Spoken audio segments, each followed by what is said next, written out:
നമസ്കാരം പ്രിയപ്പെട്ട Amrita T V പ്രേക്ഷകരെ. ഞാൻ advocate Rajesh V R, Amrita T വിയുടെ കേരള ഹൈക്കോടതിയിലെ നിയമകാര്യ ലേഖകൻ. ഒട്ടേറെ ആളുകൾക്ക് സംശയവും അല്ലെങ്കിൽ വ്യക്തതക്കുറവുമുള്ള ഒരു കാര്യമാണ് ഗിഫ്റ്റ് ഡീഡ് അഥവാ ഇഷ്ടദാനം. ഇഷ്ടദാന ആധാരം നൽകുക സ്വാഭാവികമായും നമ്മുടെ ഇടയിൽ പതിവുള്ളൊരു കാര്യമാണ്. പ്രിയപ്പെട്ട മകനോ മകൾക്കോ രക്തബന്ധമുള്ള ആർക്കും ഇഷ്ടദാനം നൽകുന്നു എന്ന ഒരു രീതി നമ്മുടെ ഇടയിൽ പണ്ട് മുതലേ ഉണ്ട്. എന്നാൽ ഈ ഇഷ്ടദാനത്തെക്കുറിച്ച് ഒരു പൂർണ്ണമായ അറിവ് പലർക്കും ഉണ്ടാവുന്നില്ല എന്നുള്ളതാണ് ഒരു യാഥാർത്ഥ്യം. ഇഷ്ടദാനത്തെക്കുറിച്ച് നമുക്കിന്ന് സംസാരിക്കാം. ഒരാൾ തൻ്റെ അടുത്ത ബന്ധുവിന് പ്രതിഫലം പറ്റാതെ സ്നേഹവാത്സല്യങ്ങൾ പ്രതിഫലമായി പറ്റിക്കൊണ്ട് എന്ന രീതിയിൽ രജിസ്റ്റർ ചെയ്ത് നൽകുന്ന ആധാരമാണ് ഇഷ്ടദാന ആധാരം അഥവാ ഗിഫ്റ്റ് ഡീഡ്.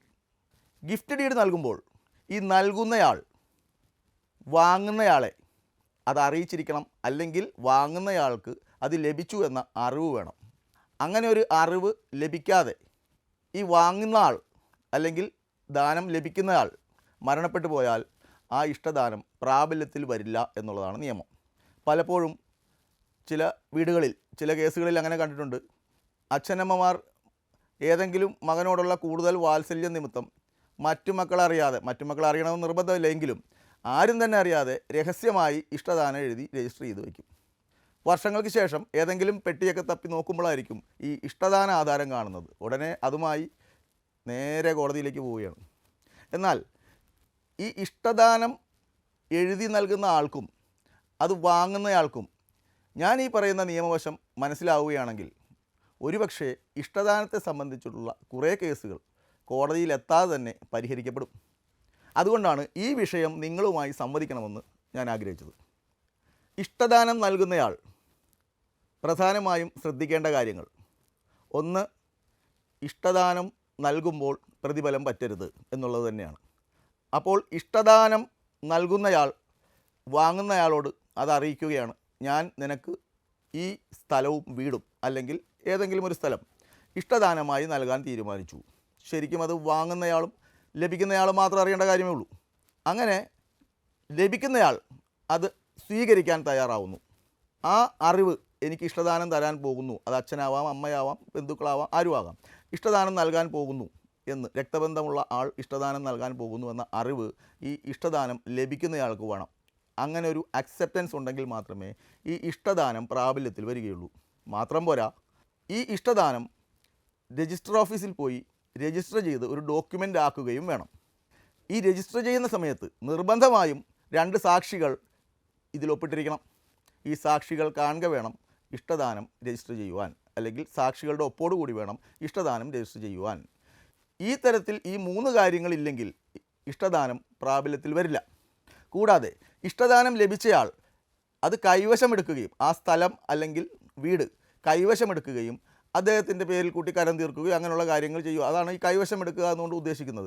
അങ്ങനെ കൈവശമെടുക്കുക കൂടി ചെയ്യുമ്പോൾ ഈ ഇഷ്ടദാനം പൂർണ്ണമാകും. പിന്നീട് ഈ ദാനം നൽകിയ ആൾക്ക് സ്വമേധയാ ഈ ഇഷ്ടദാനം റദ്ദാക്കാനും ആവില്ല. ചില കേസുകളിൽ ഇഷ്ടദാനം നൽകിയ ആൾ പിന്നീട് ഈ ദാനം ലഭിച്ചയാളുമായി എന്തെങ്കിലും മാനസിക ബുദ്ധിമുട്ടുണ്ടാകുമ്പോൾ ആരും അറിയാതെ രജിസ്റ്റർ ഓഫീസിൽ പോയി ഒരു റദ്ദാധാരം എഴുതി ഇഷ്ടദാനം റദ്ദാക്കി എന്ന സമാധാനത്തോടു കൂടി നടക്കുന്ന ചില കേസുകൾ വരാറുണ്ട്.